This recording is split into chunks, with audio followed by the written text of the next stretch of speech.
तो आइए मेरे प्यारे स्टूडेंट, आप लोगों को बांसुरी क्लासेज में स्वागत है। मैं उदय कुमार आज आप लोगों को जीके क्लास का इम्पोर्टेंट क्वेश्चन कराने वाले हैं, जो कि हर एग्ज़ाम में पूछा जाता है। जीके का कोई क्लास नहीं होता है, ये हर क्लास के लिए आवश्यकता है। ठीक है, अब आइए, पहला क्वेश्चन आपका दिया गया है, अयोध्या किस नदी के किनारे बसा है?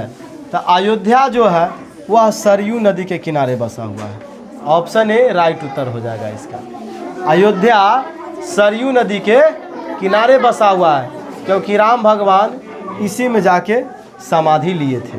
ठीक है, सरयू नदी में ही राम भगवान जाके क्या लिए थे? समाधि ले लिए थे। ठीक है, अयोध्या नदी में ही। और एक बात और बताना चाहेंगे, देखो इसी तरह से जानते हो, इसी तरह से एक और पूछता है, गंगा नदी किस नदी के पटना किस नदी के किनारे बसा हुआ है? तो पटना गंगा नदी के किनारे बसा हुआ है। ठीक है, पटना गंगा नदी के किनारे बसा हुआ है। चलो रुके हुए हैं यहाँ। आइए, अगला क्वेश्चन आपको दिया गया है कि जय हिंद का नारा किसने दिया? तो जय हिंद का नारा देने वाले हमारे सुभाष चंद्र बोस जी थे। ठीक है, कौन थे? Subhash Chandra Bose. Option number B इसका राइट उत्तर हो जाएगा। जय हिंद का नारा किसने दिया था? सुभाष चंद्र बोस ने। करो या मरो का नारा किसने दिया था? महात्मा गांधी। ठीक है, जय जवान जय किसान का नारा किसने दिया था?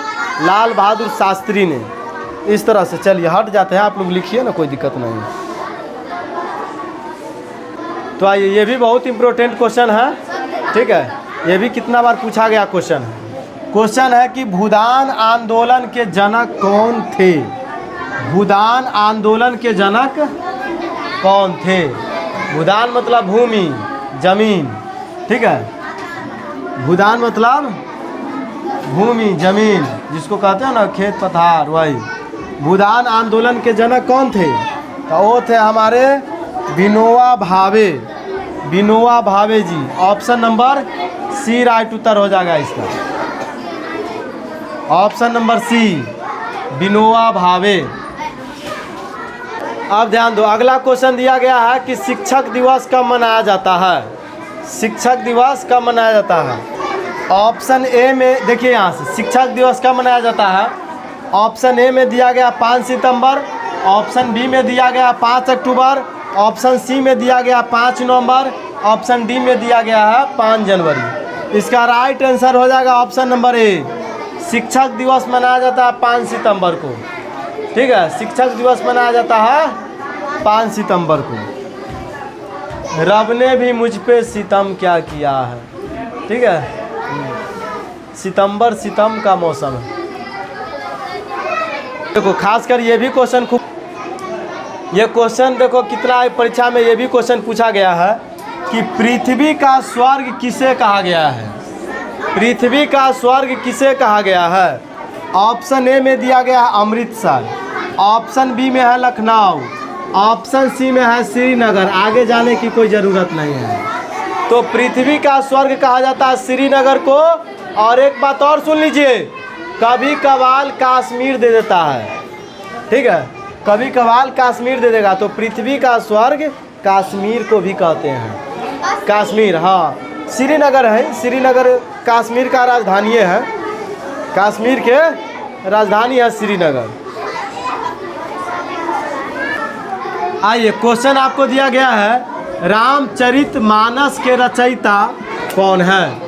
तो रामचरितमानस के रचयिता कौन है? ऑप्शन ए में दिया गया वाल्मीकि, ऑप्शन बी में दिया गया है तुलसीदास, ऑप्शन सी में दिया गया वेद व्यास, और ऑप्शन डी में दिया गया सूरदास। आप ध्यान दीजिए यहाँ से। तो रामचरितमानस के रचयिता आपको तुलसीदास जी है।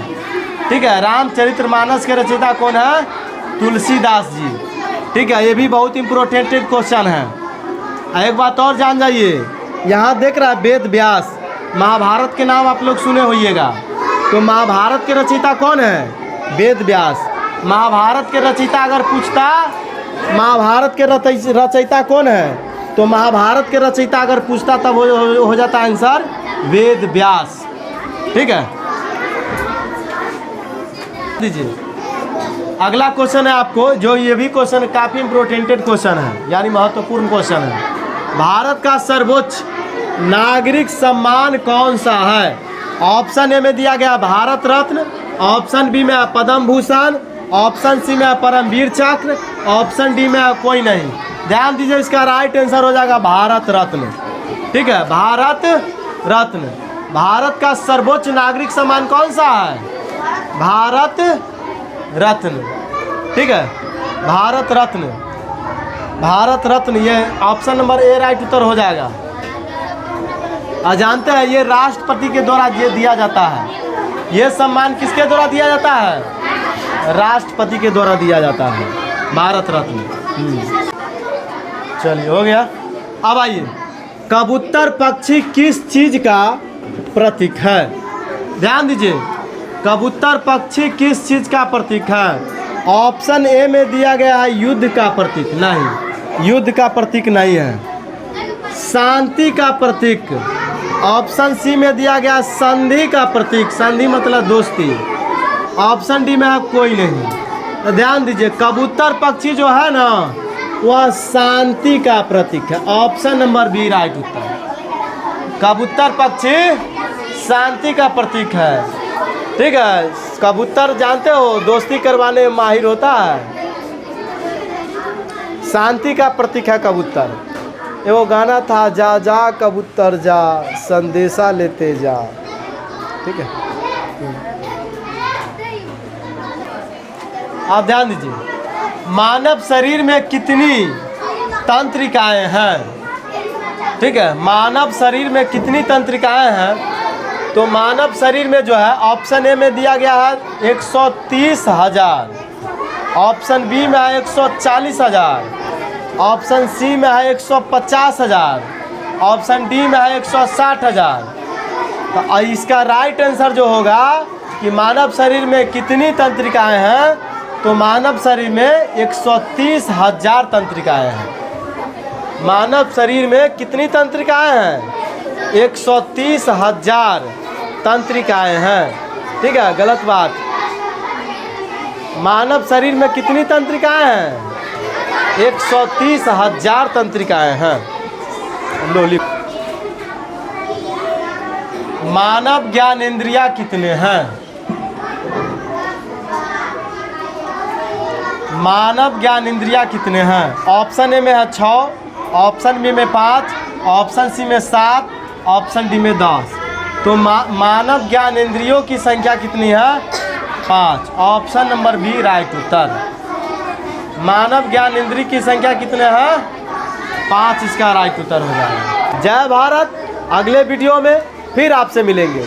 और जीके का सभी वीडियो देखने के लिए आप जो है प्लेलिस्ट में जाएं और वहाँ पर जीके लिखा होगा, तो जीके के प्लेलिस्ट में आप उस पर बटन दबाइएगा, तो आपको जितना भी वीडियो होगा वह सभी वीडियो आपको मिल जाएगा।